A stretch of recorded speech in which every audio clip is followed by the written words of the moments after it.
शुरू करें। आज हम लोग क्लास 6 को कंप्लीट कर देंगे, ठीक ना। कल कितना नंबर तक हुआ था? 302। आज हम लोग 330 है क्या? कितना है? 30।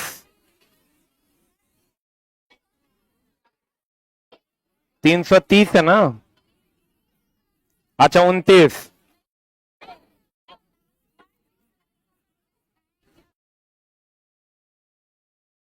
शुरू करें। और कल आपका क्लास 7th का नोट्स बन गया है, कल आपको क्लास 7th मिल जाएगा। शुरू करें। बाबू बैठ जाओ ना जल्दी। अरे काहे सीट रख ले उधर, किसको न? कौन बैठा हुआ है? तुम घिसको ना, पानी लेके आएगी तब बैठेगी। तुम चलो उधर, चलो ना रे, उधर जगह है, तुम घिसको ना। हाँ अरे मुर्गी घिसक ना। बेंच वहीं तक है। तो तुम घिसको ना।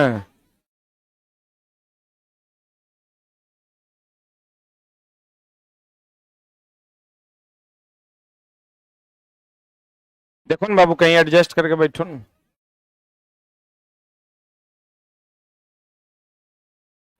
कैसन झगड़ालू लड़की आई नहीं है घिसकी। तुम घिसको न जी। तुम घिसक रही है कि फिर वहीं बैठ जा रही है? ये दोनों है। ए पीछे से एक बेंच खाली करो। चलो उस पे चलो, जहां सीट मिल रहा है पीछे चलो। क्या बैठता है लड़की लोग के बेंच के पीछे?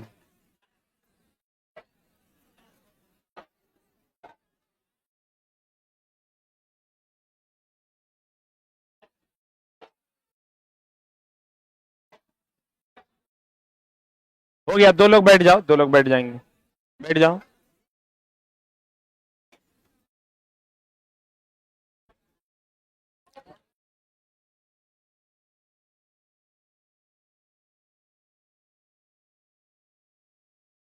शुरू करें। शुरू नहीं करें, आज क्लास 6 को हम लोग खत्म करते हैं। नदी के जल पुनर्चक्रण में क्या भूमिका निभाता है? बताइए क्या भूमिका निभाता है? जल का पुनः उपयोग कर सकते हैं, यहां तक पढ़ा दिए थे ना। आगे ये भी हो गया था। नाइट्रोजन को ठंडा करने की प्रक्रिया तापमान को क्या करके? घटाकर।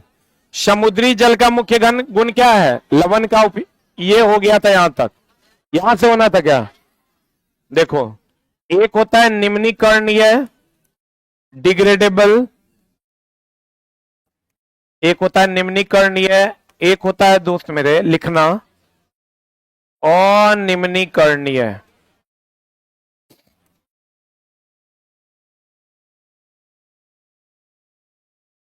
दो प्रकार की वस्तु है, इसको कहते हैं हम लोग निम्नीकरणीय मतलब डिग्रेडेबल।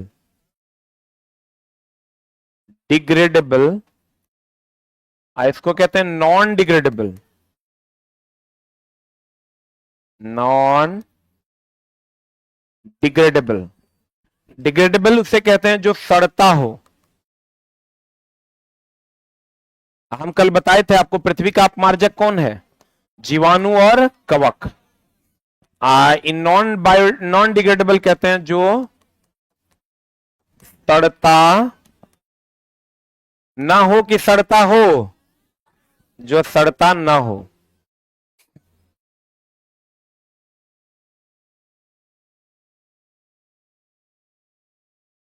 एक और एग्जांपल बताओ, जो सड़ता हो। सब्जी, सब्जी सड़ता है कि नहीं? ह्यूमस का नाम सुने हो? सड़े गले पदार्थ। एक और एग्जांपल बताओ, प्लास्टिक, लोहा, शीशा। आप कहेगा लोहा तो सर धीरे धीरे जंग लग जाएगा, तो उसको सड़ना नहीं कहते हैं, उसको नष्ट होना कहते हैं। नष्ट होने और सड़ने में अंतर है।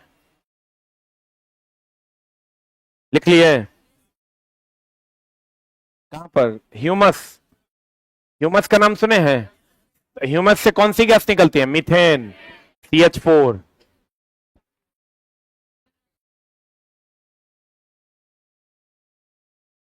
बाबू यूट्यूब खोल के वहां रख लो ना, लाइव है ये है, देख के वहां से लिख लेना। हाँ थोड़ा पीछे चलता है। अच्छा यूट्यूब प्लस बात करते हैं।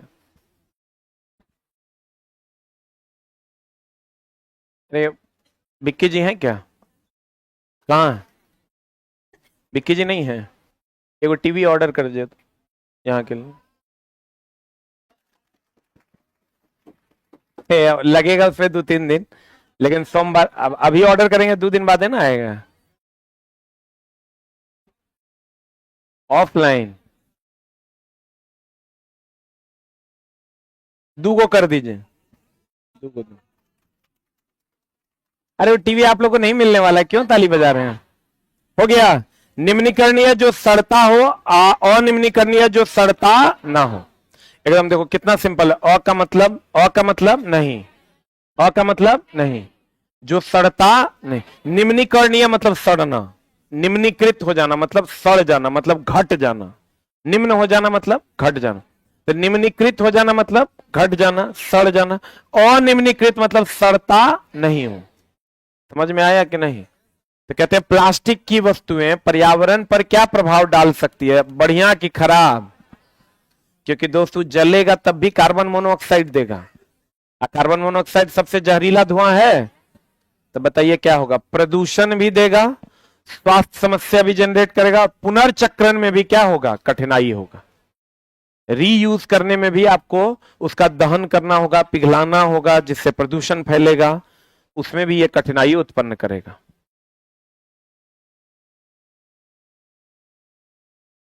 बढ़े? बताओ तो निम्नीकरणीय है कि अनिम्नीकरणीय है? ये अनिम्नीकरणीय है। बढ़े? कचरे को अलग अलग हिस्सों में बांटने का सही तरीका कौन सा है? एक जैव विघटनशील कचरा अलग रखिए और एक जैव अविघटनशील कचरा अलग रखिए। रुक जा रुक जा रुक जा। अच्छा देखते हैं, एगो में लगता है हम लोग प्लास्टिक जो ऐसा कचरा, रुकना रे, ए रे ए। इसका जो क्वेश्चन पूछता है उस पर हम लोग आते हैं ना, तब ऐसा नहीं हो कि पढ़ भी लिए या पूछा तो बनवो नहीं किया। वैसा कचरा जो जैविक रूप से विघटनशील हो, सड़ जाए, उसको अलग रखिए, और जो नहीं सड़ेगा उसको अलग रखिए।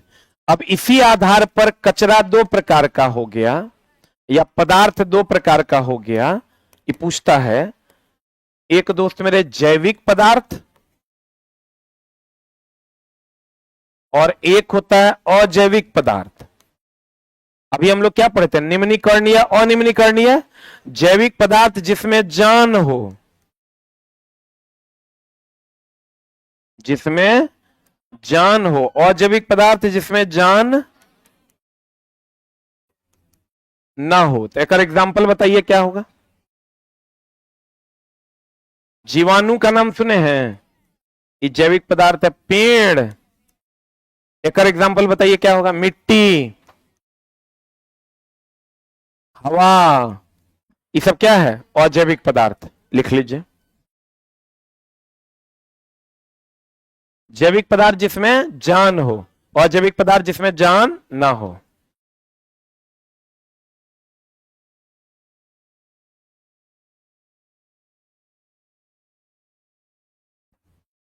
हाँ, कल बढ़िया से रिवाइज करके आइएगा। जितना पैसा आप हमको दिए हैं, आपका पैसा हम लौटा देंगे जो टॉप 10 में आएगा। ले पाइएगा तब ना, उसके लिए रिवीजन करके आना हो।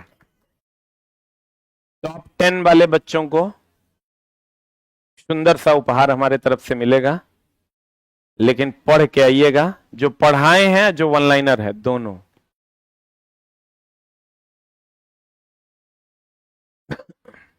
हो गया? जैविक भी और क्या? अजैविक भी। जैविक जकरा में जान हुआ। निम्नीकरणीय जो सड़े कि ना सड़े, निम्नीकृत हो जाए मतलब क्या हो जाए? सड़ जाए। और पृथ्वी पर सड़ाने का काम कौन करता है? जीवाणु और कवक। इसीलिए पृथ्वी पर का अपमार्जक किसको कहते हैं? जीवाणु और कवक को। किसको कहते हैं? जीवाणु। और जैविक पदार्थ किसको कहते हैं? जेकरा में जान हो। और जैविक पदार्थ जिसमें जान नहीं हो। विघटनशील और विघटनशील कचरा को अलग अलग रखेंगे। आपका चैप्टर का नाम है ठोस कचरा प्रबंधन। पॉलीथीन के बैग के विकल्प के रूप में हमें किस प्रकार के बैग का प्रयोग करना चाहिए? या यूं कह सकते हैं निम्नीकरणीय पदार्थ, निम्नीकरणीय पदार्थ से बने बैग।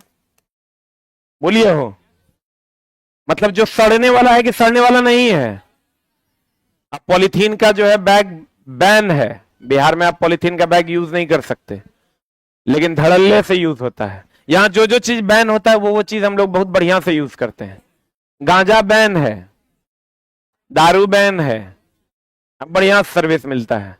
अरे भाई जहां से आ रहा है उसको नहीं रोका जा रहा है, लोगों को कहा जा रहा है कि आप मत पीजिए। अब बताओ पॉलीथीन तो कहीं ना कहीं बन रहा है, सारी कंपनियों को बंद कर दिया जाए, क्योंकि प्लास्टिक से सबसे ज्यादा कचरा प्रदूषण फैलता है। लेकिन कंपनी को बंद नहीं करेगा, क्योंकि उसके साथ एमओयू साइन किया हुआ है। लोगों से यह अपील की जाती है कि आप इसको ना यूज करें। तो आप बहुत सारी कंपनियां देखोगे, टाटा वगैरह में जाओगे तो वहां पॉलीथीन नहीं देगा, तुम जो ब्रांडेड कंपनी है वो नहीं देगा, ना तो कंपनी होकर सील हो जाएगा। पॉलीथीन के बैग के विकल्प के रूप में हम लोग वैसा बैग यूज करेंगे जो डिकम्पोज हो जाए, निम्नीकृत हो जाए कि ना हो। तो निम्नीकरणीय पदार्थ, आपको ये क्वेश्चन भी पूछ सकता है, बताइए किस पदार्थ के बने बैग का प्रयोग करना चाहिए? निम्नीकरणीय, अनिम्नीकरणीय कि दोनों? कैसे निम्नीकरणीय? तो कपड़ा सड़ेगा कि नहीं, जूट सड़ेगा कि नहीं? कहता किस प्रकार की पैकिंग चुननी चाहिए? पेपर की पैकिंग चुननी चाहिए, क्योंकि ये निम्नीकरणीय है कि अनिम्नीकरणीय? क्या है ये आपको नहीं पूछेगा पेपर पैकिंग, आपको पूछेगा किस प्रकार की पैकिंग होनी चाहिए, निम्नीकरणीय पदार्थ की क्या अनिम्नीकरणीय? निम्नीकरणीय। कंपोस्ट बनाने का सबसे अच्छा तरीका क्या है? कचरे से क्या बनाना? खाद बनाना। ये पूछेगा दोस्त मेरे, एगो चीज ध्यान में रखना, कंपोस्ट जो बनता है ये ह्यूमस से बनता है। किससे बनता है? ह्यूमस से बनता है ये। और अच्छा बताओ, तो कंपोस्ट खाद जो हम लोग घर पे बनाते हैं, तो हम लोग तो ऐसे ही गोबर रख देते हैं, कुछ दिन के बाद खेत में ले जाके डाल देते हैं, जबकि एक्चुअल में वो तरीका नहीं है। उसको पहले क्या करना चाहिए? पहले गड्ढा खोदिए, उसमें बालू डालिए, बालू के ऊपर आप गोबर डालिए, गोबर डालने के बाद आप उसको बंद कर दीजिए। अब बंद करने के बाद उसमें क्या छोड़िए? केचुआ। तब वो वर्मी कंपोस्ट जिसको आप कहते हैं, तो वर्मी कंपोस्ट तैयार करेगा। या केचुआ नहीं भी छोड़िए तो बंद करके कुछ दिनों तक छोड़ दीजिए, वो सड़ेगा। अब जब सारा सेलुलोज उसका सड़ जाएगा तब जाके उसको खेत में डालिए। लेकिन हम लोग की करते हैं, इसीलिए गोबर फेंक के साल 2 साल के बाद वही उठा के डाल दिया, तो गोबर अगर पानी आएगा तो जैसे के तैसे बह जाएगा, आपके यूज में नहीं आएगा। तो क्वेश्चन ये पूछता है कि कंपोस्ट बनाने के लिए हम लोग वायवीय श्वसन होता है कि अवायवीय? तो चूंकि ढक देते हैं तो ढक के बनाते हैं, तो वायवीय कि अवायवीय? वेरी गुड, यही क्वेश्चन पूछता है। अवायवीय श्वसन मतलब बिना ऑक्सीजन के कि ऑक्सीजन के साथ? कहेगा ह्यूमस से कौन सी गैस निकलती है? मीथेन। Very very important. शैवाल से कौन सी गैस निकलती है? मीथेन। शैवाल भी एक प्रकार का घास है, जहां भी धान का खेत, दलदली भूमि दिखे, उस सब से मीथेन निकलता है।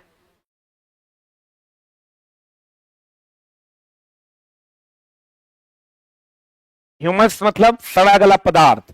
ह्यूमस मतलब क्या? कंपोस्ट खाद बनाने के लिए हम लोग कचरे का से क्या बनाते हैं? खाद। किसान का मित्र किसको कहते हैं? पूछता है, सबको पता भी होगा। अब आ जाइए, कचरे के निकासी के लिए क्या उपयोगी उपाय कर सकते हैं? कचरे का पुनः उपयोग, जैसे ले लो प्लास्टिक कचरा, तो प्लास्टिक कचरा का हम लोग रिसाइकिल करके यूज करते हैं कि नहीं?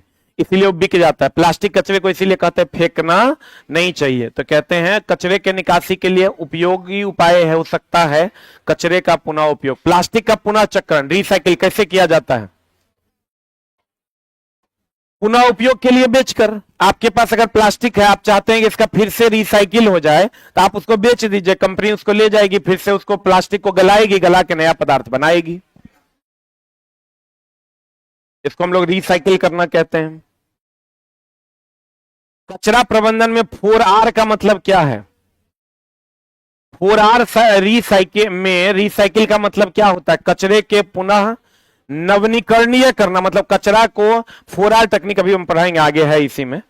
4R होता है रिड्यूस, मतलब कम उपयोग करना। ये 4R टेक्निक क्या है अभी हम पढ़ा देंगे आपको। कचरा प्रबंधन में 4R रिसाइकिल का क्या मतलब होता है? कचरे का पुनः नवीनीकरणीय करना, मतलब प्लास्टिक को ले जाइए आप, फिर से बना के उसको नए प्लास्टिक के रूप में यूज कीजिए। निम्नलिखित में से कौन सा कचरा जैविक कचरे के अंतर्गत आता है? बताइए कौन सा कचरा जैविक कचरे के अंतर्गत आता है? फल एवं सब्जी के छिलके, ये कौन कचरे हैं? जैविक कचरा। चूंकि ये देखो, एक मिनट, रुक रुक रुक रुक ना, ये क्यों जैविक कचरा है? हम बोले थे जैविक कचरा जकरा में जान हो कि जान ना हो? जान हो। अजैविक कचरा जकरा में जान ना, यही पूछता है।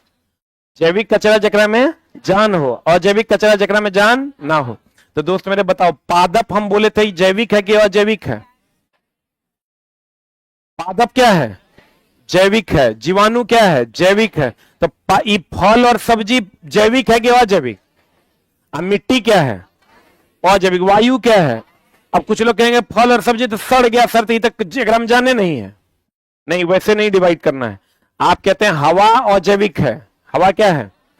अजैविक है। मिट्टी क्या है? अजैविक है। लेकिन फल और सब्जी पादप से निकलता है, इसलिए जैविक कचरा है कि अजैविक कचरा है? जैविक कचरा है। निम्नीकरणीय है कि अनिम्नीकरणीय है? क्या है? निम्नीकरणीय है। समझ में आ रहा है? यही क्वेश्चन पूछता ना आपको, नवनीकरणीय, अनवनीकरणीय, निम्नीकरणीय, अनिम्नीकरणीय, जैविक, अजैविक। एकदम सिंपल है। निम्नीकरणीय जो निम्नीकृत हो, सड़े। अनिम्नीकरणीय जो ना सड़े। जैविक जकरा में जान हो, अजैविक जकरा में जान ना हो। एक और हम आपको आगे पढ़ाएंगे, नवनीकरणीय ऊर्जा स्रोत, अनवनीकरणीय ऊर्जा स्रोत। अब बताइए, फल और सब्जी के छिलके जैविक है कि अजैविक है? पक्का लिख लीजिए।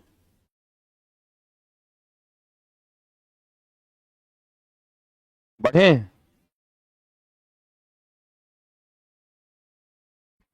बहुत सारा चीज हम आगे का भी पढ़ा दिए हैं आपको, जब चलेंगे हम लोग पेपर में। लेकिन आप रेगुलर क्लास नहीं किए हैं, तो आपसे अनुरोध है कि पीछे का क्लास आप करके यहां से रेगुलरिटी अपना शुरू कीजिए।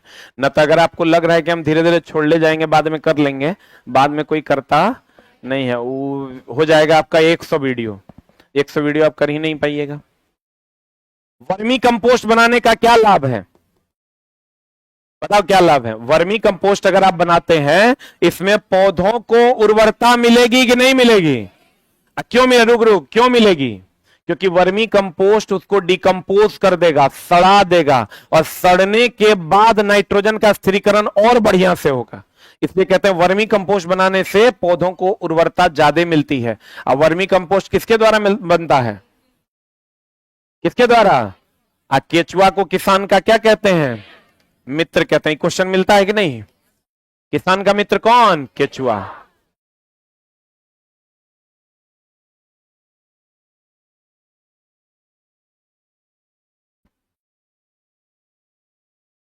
वर्मी कंपोस्ट से पौधों की उर्वरता मिलती है, और वर्मी कंपोस्ट किसके द्वारा तैयार होता है? केचुआ के द्वारा। अब बताओ, कंपोस्ट का बनना वायवीय है कि अवायवीय है? अवायवीय है। अच्छा बताइए, तो कंपोस्ट में सड़े गले पदार्थ जो है, उससे कौन सी गैस निकलती है? मीथेन। उसी को हम लोग नेचुरल गैस कहते हैं। बायोगैस का मुख्य घटक कौन है? मीथेन। अच्छा, गोबर गैस पहले यूज नहीं होता था, उसी को कौन गैस कहते हैं? बायोगैस। कौन गैस? अब आगे पढ़ेंगे वैसे उसके बारे में। मिट्टी में गले हुए कचरे को मिलाना किसके लिए आवश्यक होता है? पोषक तत्वों के बल्कनीकरण,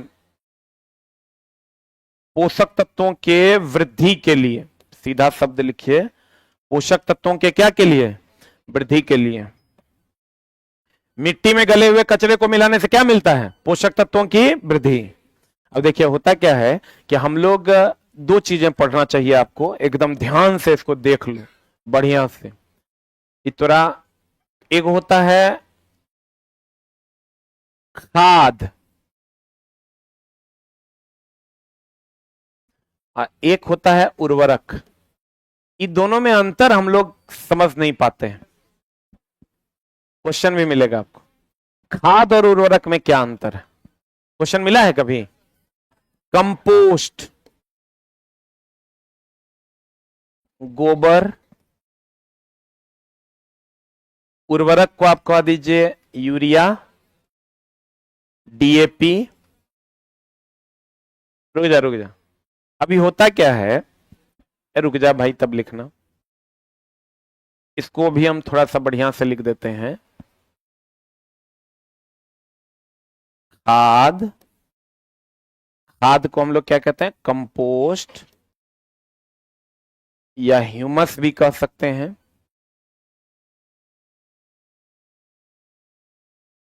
ह्यूमस, गोबर कह दीजिए और बढ़िया। एक एग्जाम्पल गोबर भी है, ध्यान से समझना। ई संतुलित नहीं है। क्या नहीं है? इसमें कुछ भी संतुलित नहीं है। लेकिन ये उर्वरक जब यूरिया लीजिएगा ना, उसमें 46.6% नाइट्रोजन फिक्स है। 46.6% NH2CO NH2 होता है। यूरिया में नाइट्रोजन, कार्बन सब फिक्स है। डीएपी लीजिएगा, पोटास लीजिएगा, उसमें सबका मात्रा फिक्स रहता है। इतनी ही मात्रा इसमें रहेगी, ये संतुलित है। अब इससे फायदा क्या होता है? इससे फायदा ये होता है कि अगर हम चाहते हैं कि कोई भी चीज अगर आप ज्यादा दे दीजिएगा तो खेत के लिए नुकसानदेह है, कम दीजिएगा वो भी खेत के लिए नुकसानदेह है। तो ना ज्यादा देना है ना कम देना है, उसके लिए हम लोग उर्वरक का यूज करते हैं। इसी को हम लोग रासायनिक खाद भी कहते हैं। इसका दूसरा नाम जैविक खाद है। शब्द बदल देता है अलग अलग जगहों पर। इसको अगर आप कहिएगा तो इसका दूसरा नाम क्या है? इसका दूसरा नाम है जैविक खाद। इसका दूसरा नाम है रासायनिक खाद। इतना उल्टा पुल्टा का वेरिएशन है ना कि आप पढ़ के जाइएगा तो क्वेश्चन नहीं बनेगा, सारे शब्दों की मर्यादा समझ के जाइएगा तो क्वेश्चन बनेगा। अब जैविक क्यों? क्योंकि ये जीवों से प्राप्त होता है। रासायनिक क्यों? केमिकल से प्राप्त होता है। बोलबे नहीं करेंगे। अब दोस्त मेरे, ये संतुलित नहीं है और ये क्या है? संतुलित। लेकिन ये हानिकारक नहीं है। अभी आप देखिएगा, और ये हानिकारक है। हानिकारक क्या है? ये तो या तो आपके खेतों को बंजर बना देगा, और या बहुत तेजी से कार्सिनोजेनिक बैक्टीरिया का फॉर्मेशन हो रहा है और लोगों को तेजी से कैंसर हो रहा है। अभी से 20 साल 25 साल पहले आप नहीं सुनते होंगे कैंसर के मरीज, विरले हुआ करते थे, और अब हर दूसरे तीसरे चौथे घर में आपको कैंसर के मरीज दिखाई देंगे। कितने लोगों के जान पहचान में अभी कैंसर से कोई लोग मरा है या कैंसर से पीड़ित है? लोग एक बार हाथ खड़ा करो, देख लो। फैल गया ना कैंसर। कैंसर इतनी तेजी से फैल रहा है, दैट्स द रीजन इज रासायनिक खाद का प्रयोग। यह हानिकारक है। इसका प्रयोग अगर आप नहीं करिएगा। अब मेरे गांव में एगो डॉक्टर साहब थे। वो डॉक्टर साहब बेचारे आर्मी में डॉक्टर थे, उसका बेटा भी डॉक्टर था, सब पूरा फैमिली में डॉक्टर था। बेचारे रिटायर करके गांव आए तो सोचे कि ये आलू का खेती किए हो अपने लिए खाने के लिए, और बोले कि नहीं ये रासायनिक खाद हम नहीं देंगे, हम जैविक खाद देंगे। अभी गांव घर में देखिएगा कि जैविक खाद का भी बोरा मिलता है कि नहीं? तो उन्होंने कहा कि नहीं, हम जैविक खाद जो है प्रयोग करके ये आलू जो है उगाएंगे, क्योंकि ये ठीक नहीं है, कार्सिनोजेनिक होता है ये। तो बेचारे आलू लगाए, और चूंकि बड़े आदमी थे तो जो उनका 2-4 को चलवा सब है वो लगा दिया। आलू इतना बड़का बड़का हुआ। अब वो आलू जब बीछेगा, लोग लेबरे नहीं मिलता था। लेबर कहता था वो जो आलू हम निकालेंगे तो आधा आप हमको दीजिएगा, तो हम पूरा खेत मिला के 6 किलो होवे करेगा। 3 किलो हम लेंगे, 3 किलो आप लीजिएगा। फिर वो गेहूं किए, तो गेहूं का साइज हो गया सरसों के बराबर, क्योंकि खेत को तो आदत लगल है रासायनिक उर्वरक का। लेकिन अगर आप सोच लीजिए, अभी हाथ उठा था तो आप देखे होंगे, आप शिक्षक हैं, आप इस बात को के लिए लोगों को जरूर प्रेरित कीजिएगा समाज में कि जैविक खाद का उपयोग किया जाए। लेकिन लोग आपकी प्रेरणा को सुनेंगे नहीं, कहेंगे मास्टर साहब जाइए ना, उन्हें पढ़ाने। एक बार हम गए छठ में केला खरीदने, केला खरीदने गए तो हम बोले केला भाई खरीद लेते हैं। देखिए इतना बोरा, 12 किलो खाद बोरा में यहां रखल, 12 किलो वहां रखल, 12 किलो वहां रखल, 12 किलो वहां, 12 किलो वहां।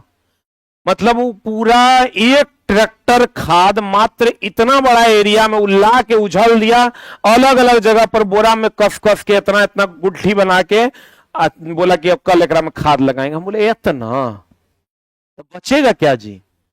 बोला 50 टका के खाद देंगे, 180 टका में बिकेगा, 130 टका तो तैयो बचेगा। अब समझिए एक घोर केला जे खाएगा वो 50 टका के खाद खा लेगा, वो आदमी बचेगा? इसीलिए दोस्तों आप कहिएगा तो हम सर खाएं क्या? तो अभी जो ये इतना बड़का बड़का आलू आप देख रहे हैं वो क्या है? वो सब रासायनिक उर्वरक है। यो आपको मूली दिखाई देगा। हम इस बार पापा को बोले कि पापा मेरे लिए जो है जैविक खाद से जो है खेती करके हमको वहां से अनाज भेजिए। पापा शायद भूल गए होंगे, आज हमको संजोग से पढ़ा रहे हैं तो हमको याद आया है। अब जा रहे हैं पापा को बोलेंगे कि हमको जैविक खाद वाला उपजा के आप भेजिए ना। तब आप समझ लीजिए कि अब 60% लोगों को कैंसर हो रहा है सिर्फ इसकी वजह से। और इससे भी ज्यादा अगर आप कैंसर से बचना चाहते हैं तो पॉलीमराइज्ड ऑयल में कभी भी खाना ना खाएं। आप कहना ना पाम ऑयल नहीं, पॉलीमराइज्ड ऑयल में, बहुलीकृत तेल में। आप कहिएगा वो क्या होता है सर? अच्छा गांव अभी शहर का यहाँ जो जलेबी वगैरह मिलता है, पूड़ी वगैरह मिलता है, देखे हैं? वो खा के देखिएगा आपको खट्टा लगेगा, लगता है। घर पे आप 5 गो समोसा खा लीजिए, घर का बना हुआ कुछ नहीं होगा। 10 गो पूड़ी खा लीजिए कुछ नहीं होगा। रोड पर का 3 गो पूड़ी खा लीजिए, अगले दिन आपका पेट खराब हो जाएगा। हाँ या ना? वो कर क्या रहा है? इसको कहते हैं पॉलीमराइजेशन। इससे कार्सिनोजेनिक बैक्टीरिया का फॉर्मेशन होता है।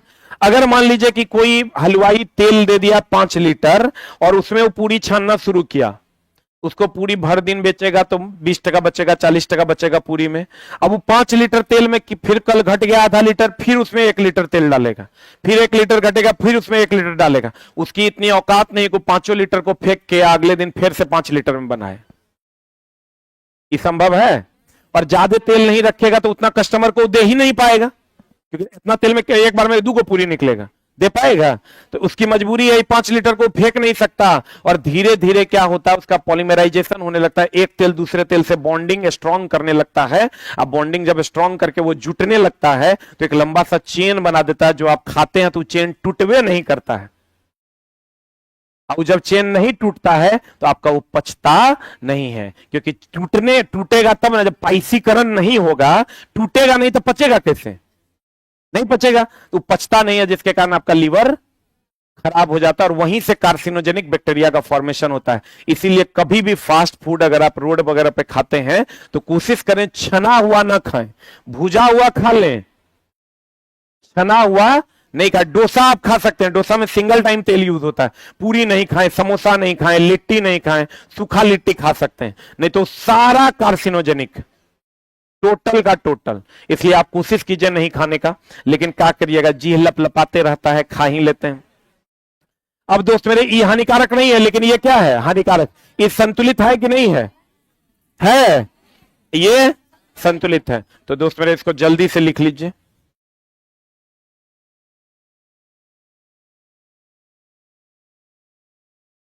आई सस्ता कि महंगा? ये सस्ता ना। अब तो गांव घर में यो महंगा हो गया। अब कोई गाय भैंस रख नहीं रहा है ना। अब जैविक खाद मिल रहा है, जैविक खाद आपको कम दाम पर उपलब्ध हो रहा है। सरकार इस पर बहुत तेजी से काम कर रही है। मेरे मामा गांव में 8 आदमी कैंसर से मर गया। 8 आदमी, 8 की ज्यादा ही।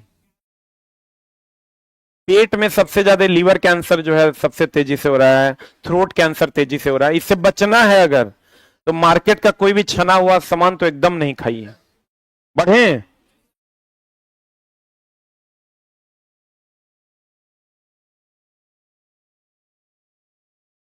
जितना आप फ्रूट खा रहे हैं, जितना बड़का बड़का पपीता है, क्या है वो?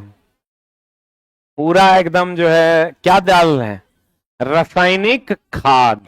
आई कौन खाद है? जैविक खाद। केला यूं यूं केला होता है, ऐसा केला। आलू देखो ना, हम लोग छांट के बड़का बड़का लेते हैं, बल्कि ताकि काटने में ज्यादा आसानी हो। उस समझ लो और तेजी से तुम मरेगा। हाथ से एकदम छोटका छोटका लेना। हो गया? अरे हुआ? हो गया?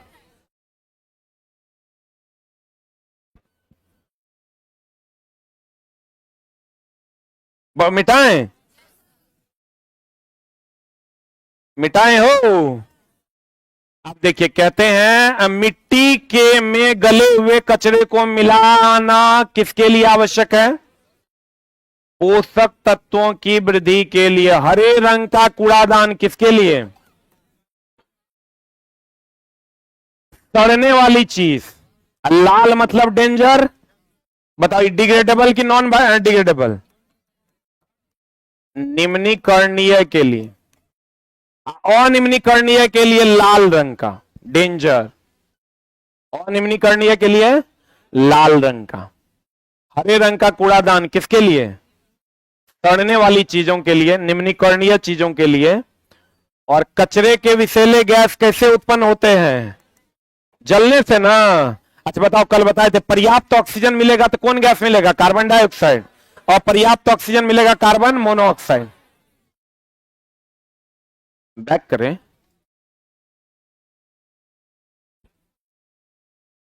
इतना धीरे नहीं लिखिए। हो गया? बढ़े? कचरे के विषैले गैस उत्पन्न होते क्या करने से? जलने से। रीयूज मतलब फिर से प्रयोग करना।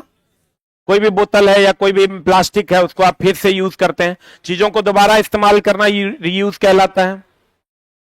चीजों को दोबारा इस्तेमाल करना क्या कहलाता है? रीयूज।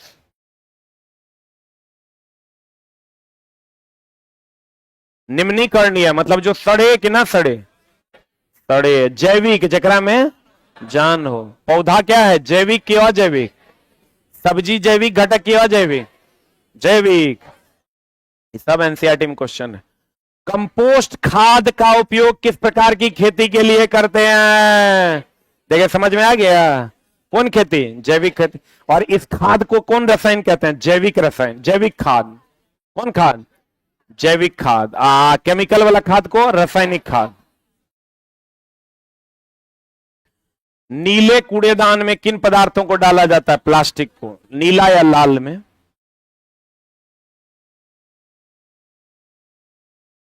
प्लास्टिक बोले तो निम्नीकरणीय कि अनिम्नीकरणीय?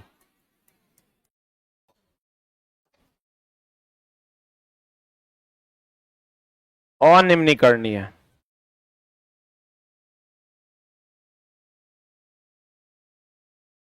कंपोस्टिंग का मुख्य उद्देश्य क्या है?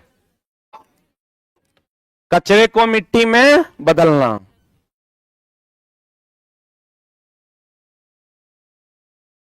गोबर गैस का नाम सुने हैं? ये पूछता है दोस्त। गोबर गैस को बायोगैस भी कहते हैं।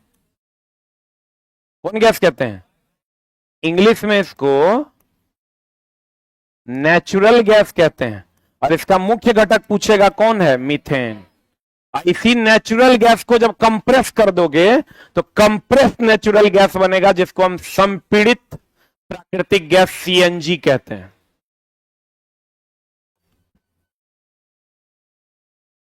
एक होता है कंप्रेस्ड संपीड़ित बायोगैस, जिसको हम कंप्रेस्ड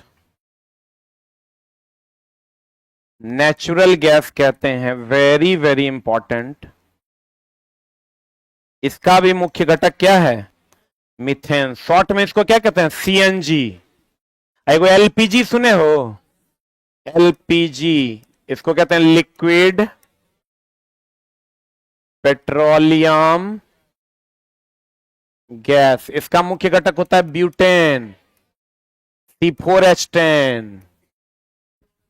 ये तीनों पूछबे करेगा। बायोगैस का मुख्य घटक मीथेन, सीएनजी का मुख्य घटक मीथेन, एलपीजी का मुख्य घटक ब्यूटेन।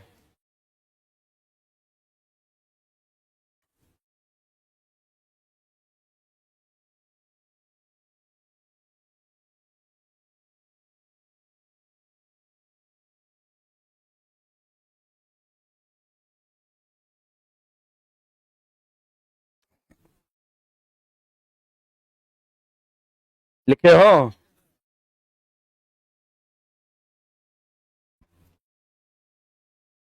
लिखे? अगर शॉर्ट में कहें हम तो बायोगैस और सीएनजी, इसका मुख्य घटक होता है मीथेन, और एलपीजी का मुख्य घटक होता है ब्यूटेन। इसको कहीं लिख लीजिए, यही पूछता है। एलपीजी का मुख्य घटक क्या? Methane, butane. अब बायोगैस, बायोगैस क्या होता है? गोबर गैस।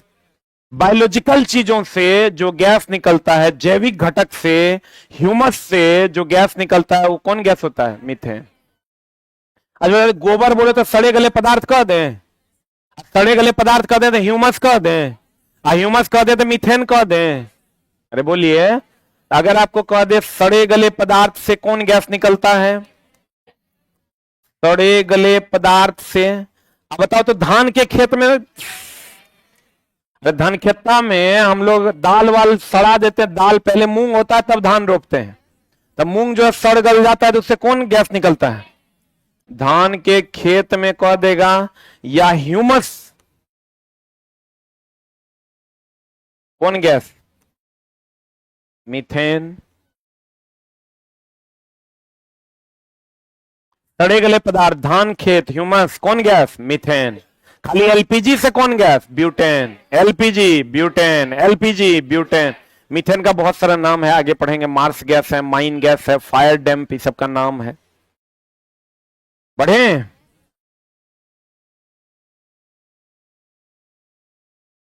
बढ़े हो? मिटाएं?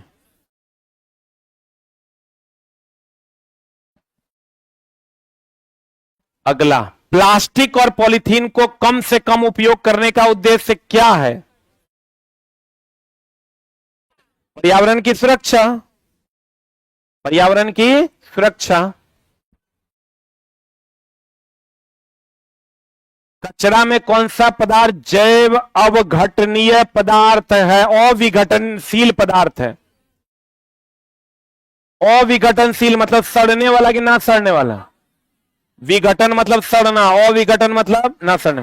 कैंडी का रैपर्स, रैपर्स मतलब हो गया ये, इसका कहने का मतलब है प्लास्टिक। रैपर समझते हैं? चॉकलेट का रैपर।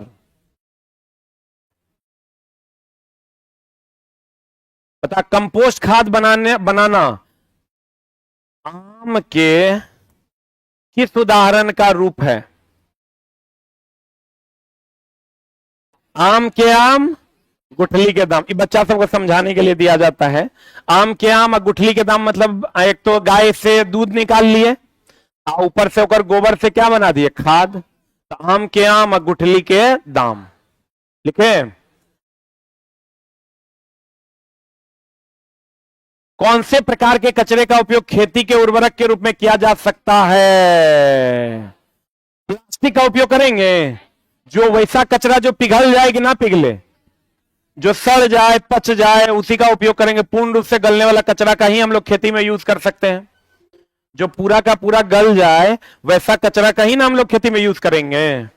प्लास्टिक ले जाके खेती में डाल दोगे तो होगा? जब हम कोई चीज खरीदने जाते हैं तो किन बातों का ध्यान रखना चाहिए? वह पर्यावरण के लिए कम हानिकारक हो कि ज्यादा? वह पर्यावरण के लिए कम हानिकारक हो। इसलिए जब भी आप जाते हैं तो अपना झोला साथ में लेके जाइए, अपने झोले में लेके आइए। तो पॉलीथीन उसका नहीं लीजिए, देता भी है तब भी नहीं लीजिए। बोलिए नहीं भाई, हमको मेरे पॉलीथीन में तब ना तेरा लोग आदर्श मानेगा। कहे देखो मास्टर साहब कितना बढ़िया अपना झोला लेके जाते हैं। तो तू अगर समझाना कि बाबू रे, अपना झोला लेके हम इसलिए जाते हैं कि हम रीयूज करते हैं, और रीयूज से पर्यावरण प्रदूषण कम होगा। क्योंकि अगर हम प्लास्टिक का यूज करके फेंक देंगे तो वो पर्यावरण को क्या करेगा? प्रदूषित करेगा। गांव घर मास्टर साहब सब ने अपना झोला लेके जाता है। मेरे गांव में एगो मास्टर साहब है, वो इतना फेमस है सब्जी खरीदने में कि वो पुराना वाला लालू जी के टाइम में जो भर्ती नहीं हुआ था, सब एक जगह बैठ के अपना घास दिया था। वो मास्टर साहब जब जाते हैं झोला लेके आएंगे उस शाम में सब्जी मार्केट में, सब परेशान रहता है। जकर दुकान पे है वह मुड़ी घुमा लेता है, कहेगा 12 टका, कहेगा 10 में दहन, 10 में ना होता है। फिर देखे वो बेचारा दूसरे कस्टमर को देने लगता है, फिर वो थोड़ा देर बाद 10 में ना होता है। अब फिर जब ले लेगा आधा किलो तो 5 टका, मान लो अब 3 पौवा ले लिया, 7.5 टका हुआ, 6 टका देके चल जाएगा। एक तो बेचारा वो कम कर दिया, सब उससे परेशान है। अब मास्टर, ऐसे भी लोग कहता है मास्टर बहुत, हम नहीं बोल रहे हैं, आप ही लोग बोल रहे हैं। जब मास्टर इसलिए कंजूस होता है, उसको पता है कि कैसे ड्यूटी करके पैसा लाया जाता है। बाकी लोग चोर होता है तो कंजूस नहीं होता है। क्या हम लोग तो अपने एक ही जमात के लोग हैं, लेकिन हम कंजूस नहीं हैं। जब हम कोई चीज खरीदते हैं तो हमें किन बातों का ध्यान रखना चाहिए? वह पर्यावरण के लिए कम हानिकारक हो कि ज्यादा हानिकारक हो? अगला, वर्मी कंपोस्ट। कौन कंपोस्ट किसकी सहायता से की जाती है? अभी तुरंत बताए थे कि नहीं, केचुआ से। और केचुआ को किसान का क्या कहते हैं? मित्र। और सच पूछिए गुरुजी तो आप खाली एगो सब्जेक्ट सीख लीजिए, कोई एक सब्जेक्ट, जितना आपको बिहार सरकार पैसा देगी उसका 5 गुना तो आप कभी कमा लीजिएगा। अभी एगो सब्जेक्ट खाली साइंस पढ़ाना सीख लीजिए, 1 to 10 आप साइंस पढ़ाना सीख लीजिए। गांव में एकदम जहां जहां भी आपका गांव होगा, एगो बढ़िया से टीना के छपरी दे देना है और 9-10 को पढ़ाना शुरू कर दीजिए। आप विश्वास न, नौकरी नहीं होगा, नौकरी ना तो ज्यादा बेहतर अगर आपके पास नॉलेज है तो। आप विश्वास कीजिए, वो आपको ये लगेगा कि साला नौकरी भले नहीं हो, हमारा अभी रख पाएगा बिहार सरकार? नहीं रख पाएगा। तो हमारे पास क्या है, जो हमारे पास है उतना दे रहे हैं, तू भी ले लो। अच्छा ईमानदारी से को बात बताइए, अगर आप 9, 10, 11, 12 को खाली 10th का कोचिंग खोलिएगा, सिर्फ 10th का, तो ऐसा कोई गांव होगा जिस गांव में साइंस पढ़ने वाले छात्र ना हो, मैथ पढ़ने वाले छात्र ना हो, और फीस गांव में है 1,000 रुपया, 500 रुपया, 500 रुपया पर मंथ, है ना? थोड़ा सा और आप शहर में चले जाइएगा, आपका नजदीकी शहर होगा ना, वहां जब मेरा चलवा सब बिहार शरीफ में गेले है, 2 लाख, 2.5 लाख, 3 लाख रुपया महीना वो नॉर्मल कमाता है, 10वां पढ़ा के, एकदम 10th को पढ़ाता है। पूरा साल में दोस्त मेरे अगर 500 बच्चा पढ़ा लिया तो पर महीना अगर 300 टका दिया, तोरे बात मान लिए 400-500 बच्चा का क्लास रहता है। 9th में 100 बच्चा है, 100 बच्चा 10th में है, 6 में है, 7। कोचिंग बढ़िया से चलाओगे तो व्यवस्था तुमको देनी पड़ेगी, उसका 4 गुना पैसा तुम कमाओगे भी तो, लेकिन सब्जेक्ट सीखोगे तब। ये समझ लो, knowledge never be a wastage में। 3 इडियट का डायलॉग याद है ना, कामयाब इंसान बनो, कामयाबी झक मारेगी। तो आप कामयाब इंसान बन रहे हैं, इसलिए एकदम नौकरी तोकरी का टेंशन नहीं लेना, पढ़ाई कीजिए, वो अपने आप हो जाएगा। वर्मी कंपोस्ट किसकी सहायता से? केचुआ। अब बताओ, केचुआ की सहायता से होगा तो केचुआ को किसान का क्या कहते हैं? मित्र कहते हैं। क्यों कहते हैं? क्योंकि केचुआ वर्मी कंपोस्ट जब तैयार करके देगा तो वो पचा हुआ होगा, तड़ा हुआ होगा, जो किसान के लिए ज्यादा उपयोगी होगा। कहते हैं कचरे के प्रदूषण से वायु, जल, भूमि क्या 7 प्रभावित होता है? कचरे के प्रदूषण से वायु, जल एवं भूमि ना, कचरे के प्रदूषण से, इसको काट दो, यही डाल दिया है। क्या प्रभावित होता है? वायु, जल एवं भूमि। इसको ठीक कर लो थोड़ा सा लाइन को। कचरे के प्रदूषण से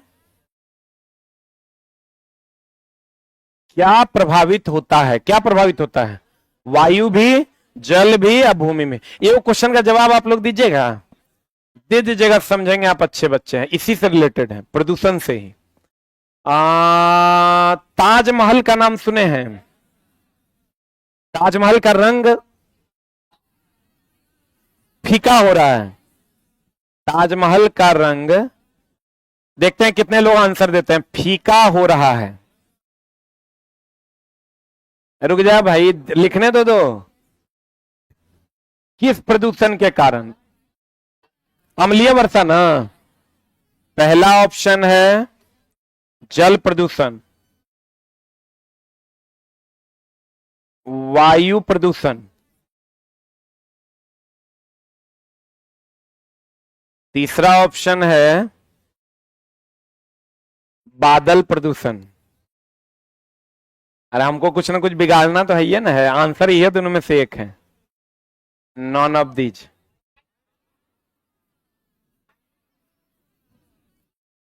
छोटा ताजमहल का रंग फीका हो रहा है अम्लीय वर्षा से ना, SO2 NO2 से। कितने लोग एक नंबर के फेवर में हैं? कितने लोग 2 नंबर के फेवर में हैं? वेरी गुड, कितना अच्छा बच्चा है आप लोग, एकदम सही आंसर है वायु प्रदूषण। अब बताते हैं, पहले सुन तो लीजिए। वहां की वायु में SO2 और NO2 होता है, सल्फर डाइऑक्साइड और नाइट्रोजन डाइऑक्साइड, जिसके कारण अम्लीय वर्षा होती है। वायु में SO2 NO2 होता है, जिसके कारण अम्लीय वर्षा होती है। तो मुख्य कारण कौन हुआ? वायु। तो वायु प्रदूषण के कारण ताजमहल का रंग फीका पड़ रहा है। ये नहीं रहता तब आप अम्लीय वर्षा कह सकते थे। तो जल वहां का प्रदूषित नहीं है, वहां की क्या प्रदूषित है? वायु। लिख लिए? बढ़े। क्वेश्चन पूछता है,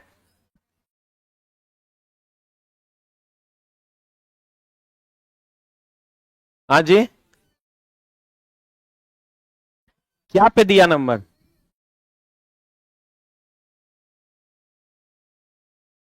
फिर ऑप्शन डिपेंड करेगा ना दोस्त। ये तो हम बोले जब ऐसा ऑप्शन रहेगा तब, जब ऐसा ऑप्शन रहेगा तो होगा ये।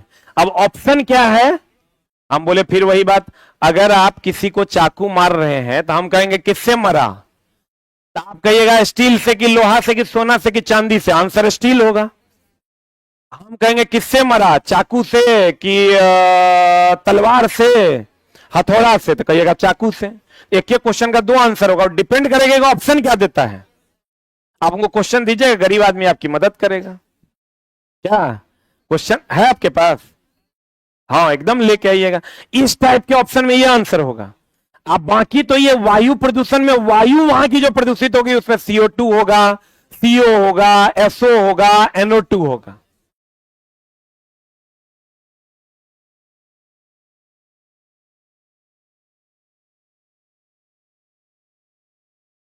जैसे कोई बच्चा है, पूछने दो नहीं यार। एक तो तुम पूछता नहीं है, और दूसरा पूछेगा तो खो खो खो खो खो खो खो करता है। पूछने दो ना उसको, वो अच्छा क्वेश्चन पूछ रहा है।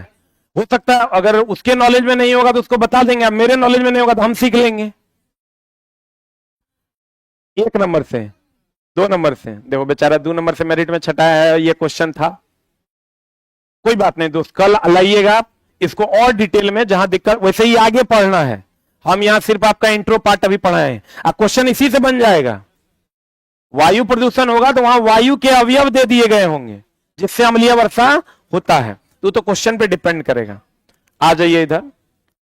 अरे दोस्त, ऐसा ऐसा बच्चा फंसा है ना कि जे क्वेश्चन सब मास्टर गलती बताया है पढ़ाने के दौरान, वो क्वेश्चन बना के वो गलत टाई ब्रेकर में बैठल है। ऐसनो बच्चा है, इतिहास में कुछ जगहों पर गलती बता दिया है मास्टर, बच्चा वही गलत जाके बना भी दिया है। अब बना दिया है और टाई ब्रेकर में फसल है। अब मास्टर मानने के लिए तैयार नहीं है, बोर्ड मानने के लिए तैयार नहीं। SCRT NCRT का झोल है, उसमें कोई मानने के लिए तैयार नहीं। इसलिए हम बोले तो तुमको इतिहास हम तभी शुरू करेंगे जब हम 100% श्योर हो जाएंगे कि सारे फैक्ट्स प्रमाणित हैं NCRT के द्वारा। नहीं तो नहीं शुरू करें, SCRT के भरोसे नहीं शुरू करेंगे। पढ़ाएंगे SCRT, लेकिन जहां जहां करेक्शन होगा वो सब करवा देंगे तभी। है क्वेश्चन क्या? देखो क्वेश्चन मिल गया।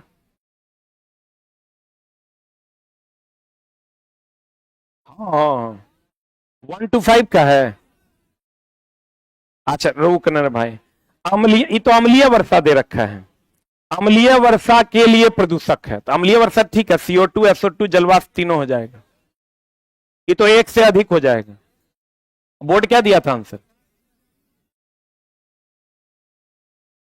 इसका आंसर 1 से अधिक था या नहीं था? 1 से अधिक सही है आंसर, हम बता देंगे, टेंशन नहीं। दोस्त वही तो राम कह रहे हैं, जैसे आप क्या पढ़ते हैं, अम्लीय वर्षा होता है SO2 और NO2 से।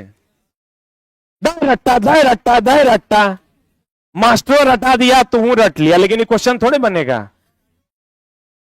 अब दोस्त तू टेंशन नहीं लो, हम थोड़ा जो बताएंगे वो एनसीईआरटी का फैक्ट होगा, आयोग के बापू मानेगा, ठीक ना। आयोग तो छोड़ दो, अरे फैक्ट सही होगा तो काहे नहीं मानेगा, फैक्ट गलत होगा, टीचर गलत पढ़ाएगा तो नहीं होगा। इधर इधर आ जाओ। कचरा प्रबंधन में 4 गो आर कौन कौन है? Refuse, reuse, reduce, recycle.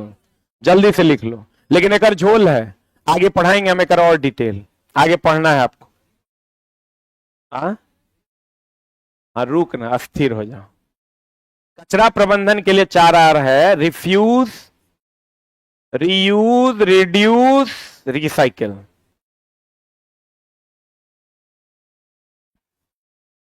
लिखे?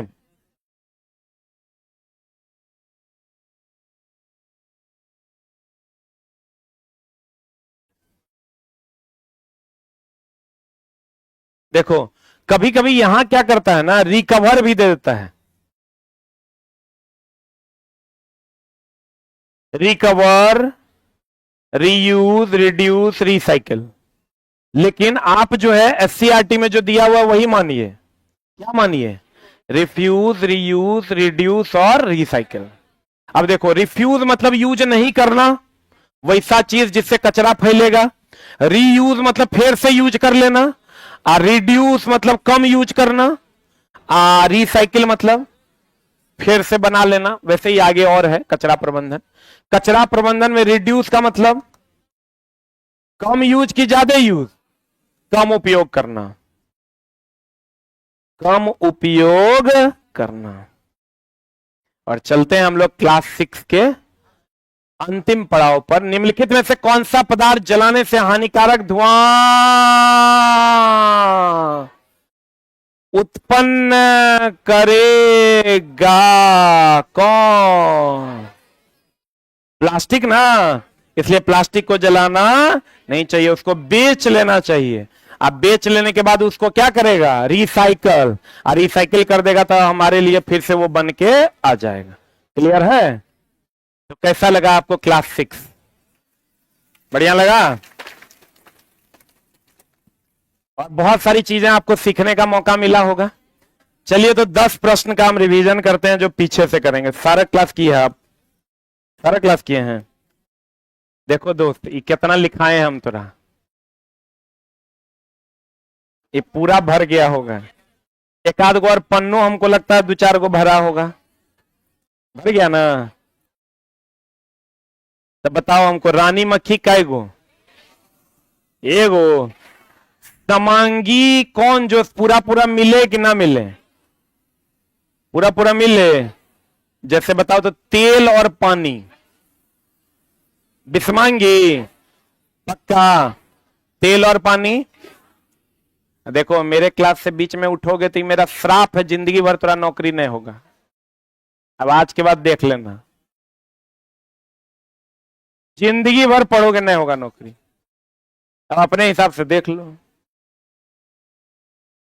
एक तो देखो हम ब्राह्मण आदमी हैं, ऊपर से कुंवारे हैं, हमार श्राप तेरा लगवे करेगा। आ जाओ इधर। अच्छा एक बात बताओ, जकर अकेले सूत्र होगा वो क्या है? तत्व है। किसी के साथ सूत्र होगा यौगिक है, कोई सूत्र नहीं होगा मिश्रण है। वाह, इतना बढ़िया से पढ़ा है। अच्छा एक बात बताओ, बहुत पहले पढ़ाए थे सन 1956 में। क्या पढ़ाए थे हम? आपको याद कीजिए। क्रोमेटोग्राफी, मिश्रण से उसके अवयवी तत्वों को क्या करना? अलग करना। क्या कहलाता है? क्रोमेटोग्राफी। क्रोनोलॉजी क्या है?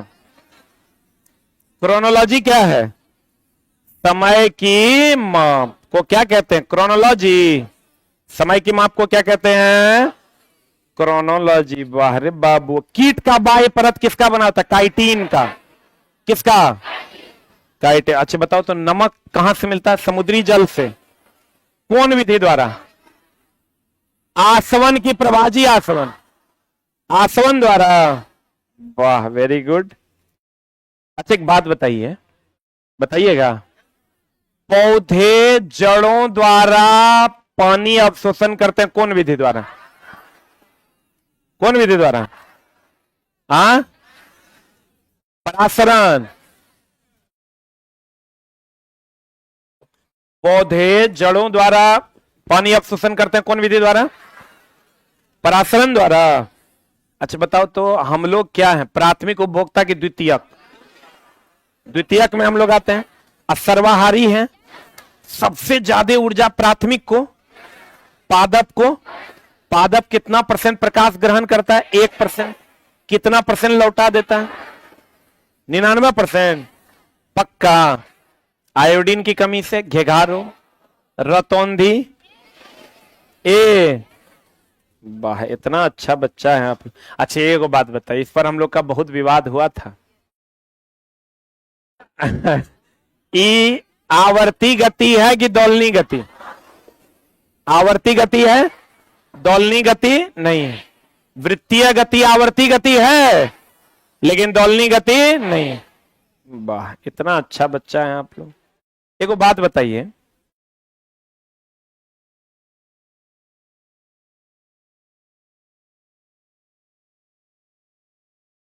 हाँ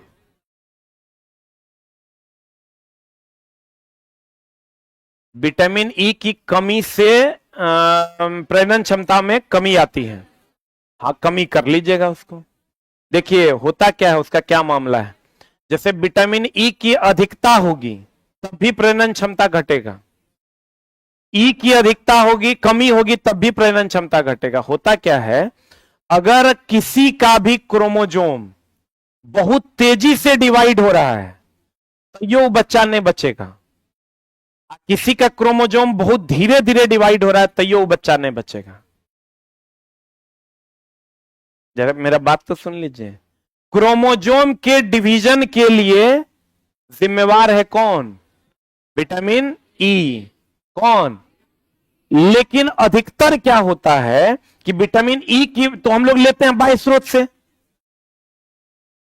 जब बाह्य स्रोत से लेते हैं तो उसकी वृद्धि हमारे में नहीं हो पाती है। क्या होती है? कमी, जिसके कारण हमारा क्रोमोजोम दो भाग में बट नहीं पाता है, जिसके कारण बच्चा गड़बड़ा जाता है, नहीं तो गर्भपात हो जाता है, उसी के कारण होता है। अब हमको ये बताइए कि गैस का द्रव में बदलना, संघनन, गैस का द्रव में बदलना, पक्का। ठंडा करेंगे कि गर्म? गैस द्रव ठंडा, पक्का वाला बात बोलो। वो सीधे गैस में बदलेगा, ऊर्ध्वपातन। गरम करके कि ठंडा करके? गरम करके। उष्मा लेगा कि देगा? क्या बात, पक्का ना? लेगा ना? अब वाष्पीकरण में भी उष्मा लेगा कि देगा? लेगा, तब ना गरमाएगा। पक्का। ये देख रहा है, एक भी उष्मा शोषित और उष्मा छेपी नहीं होगा, एक भी उष्मा छेपित और उष्मा शोषी नहीं होगा, निम्नीकरणीय अनिम्नीकरणीय नहीं होगा, जैविक अजैविक नहीं होगा। कब? जब आप सही तरीके से शब्दों को इकट्ठा करते हैं तब। अच्छा एक बात बताइए, एकदम लास्ट क्वेश्चन, रूम हीटर से कौन गैस निकलता है? कार्बन मोनोऑक्साइड, जिसे दम घोंटू गैस कहते हैं। कौन गैस कहते हैं? पक्का वाला बात बोलो। अच्छा बताओ तो टंगस्टन को लाइटिंग एलिमेंट की हीटिंग एलिमेंट? बल्ब के फिलामेंट में यूज होता है लाइटिंग एलिमेंट, लाइटिंग ना। और नाइक्रोम को हीटिंग एलिमेंट। आप प्रतिरोध और गलनांक दोनों का उच्च, उच्च की निम्न। ग्रामोफोन का आविष्कार एडिसन ने किया था। किसने किया था? अच्छा बताओ तो एल्वा एडिसन ने बल्ब का आविष्कार कब किया था? 1879 में। कब किया था? 1879 में। 1879। अच्छा एक बात बताओ, हम लोग इस पर भी खूब लड़े थे, झखड़ा और मुसरा। बताओ मूली में झखड़ा कि मुसरा? मुसला। और झखड़ा जड़ को समानांतर जड़ कहते हैं, धान में झखड़ा कि मुसरा? हाँ पक्का। जालकीय संरचना किसकी होती है? किसकी होती है? मुसला की जालकीय संरचना होती है। अब एक बात बताओ, भोजन संग्रह कहां होता है? कहां होता है? मुसला जड़ में। अच्छा एक बात बताइए तो, पराग कण का याद है? पराग कण का वर्तिकाग्र तक पहुंचना परागन कहलाता है। अब वर्तिकाग्र से अंडाशय तक पहुंचना निषेचन कहलाता है। निषेचन कहलाता है, पक्का। अच्छा तो एक बात बताइए कि निषेचन के फलस्वरूप अंडाशय बीज और फल का निर्माण करता है, सही कि गलत? पराग कण पराग कोश में होता है, और जब वर्तिकाग्र तक जाता है तो उसे परागन कहते हैं। पराग कण और परागन में अंतर है, नहीं है कि क्या है? पक्का ना? अच्छा एक बात और बता दीजिए, हम आपको देख पाते हैं परावर्तन के कारण, किसके कारण?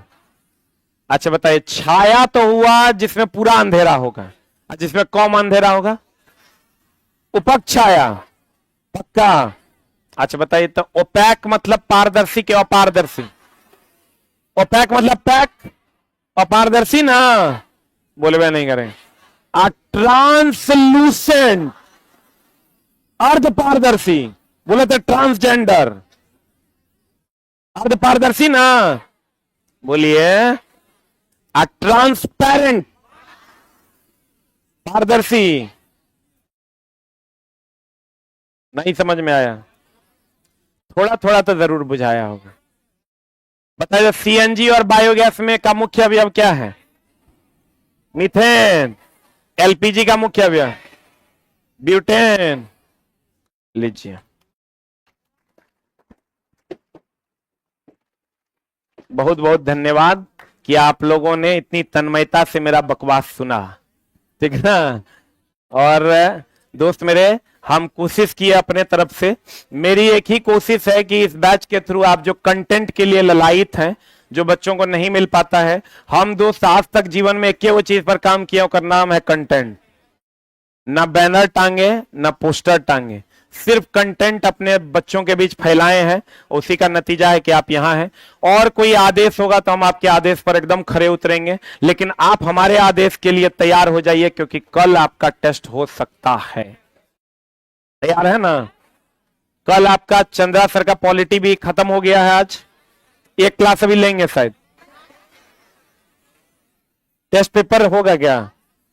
अच्छा आज बाबू मेरे सोना हमर, आज सिर्फ साइंस ही है, तो टेस्ट तो इन लोगों का नहीं होगा ना, या पढ़ाने वाले हैं सर क्या? अच्छा वो उनका प्लान होगा, हम पूछ लेते हैं क्या मामला है। और पॉलिटी का भी टेस्ट होगा, कल हमारे साइंस का टेस्ट होगा। क्या है पूछो तो उनका, ऑनलाइन भी है क्या? चंद्रा सर कहां है? आ ही रहे हैं, 1:25 हो रहा है रे दोस्त, आप पूछो ना एक बार, कल खत्म हो गया था। तो टेस्ट पेपर भी आया है क्या? पेपर आ रहा है, कब आएगा? अच्छा टेस्ट पेपर भी आ रहा है, तब तो बढ़िया है, मजे लेके टेस्ट दीजिए। और एक चीज और दोस्त मेरे, हम बार बार आपसे वो रिक्वेस्ट कर रहे हैं, इसको ध्यान में रखिएगा। आप जो पिछला 3 गो पेपर हुआ है ना, उसके हिसाब से स्टडी नहीं कीजिए, आप लटक जाइएगा। आप पूरा पढ़ के जाइए, आप विश्वास कीजिए। अभी जो आप सपना लेके आए टीआरई 4 अगर नहीं हुआ ना, तो आपके जीते जी आपको जॉब नहीं होगा। और ये जो छांट के आप 3 गो सेट में क्या आया है उसके हिसाब से पढ़िएगा। जब बीपीएससी का अपना ट्रैक रिकॉर्ड बहुत खराब है, तो 3 सेट न 50 सेट से भी आप अंदाजा नहीं लगा सकते कि अगला सेट क्या होगा। एकदम हाथ जोड़ के नम्र निवेदन है कि आप सारे कंटेंट को बैठ के पढ़िए। अभी तो आपका वैकेंसी भी नहीं आया है, वैकेंसी आ जाएगा, 1 महीना बचेगा ना, तब आपका दिल नहीं करेगा छांटिए के पढ़ लीजिएगा।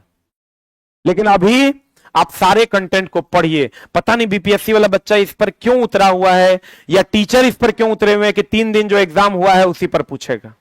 ये कभी नहीं होगा, ये आप अपने सिलेबस में लिख लीजिए। तो जो बच्चे ये कहते हैं कि जीएस में पॉलिटी 6 गो पूछा, कोई कहता है 3 गो पूछा, कोई कहता है ज्योग्राफी 8 गो पूछा, कोई कहता है हिस्ट्री 12 गो पूछा, इसका कॉम्बिनेशन कभी भी गड़बड़ा सकता है। गलत बोल रहे हैं तो बताइए।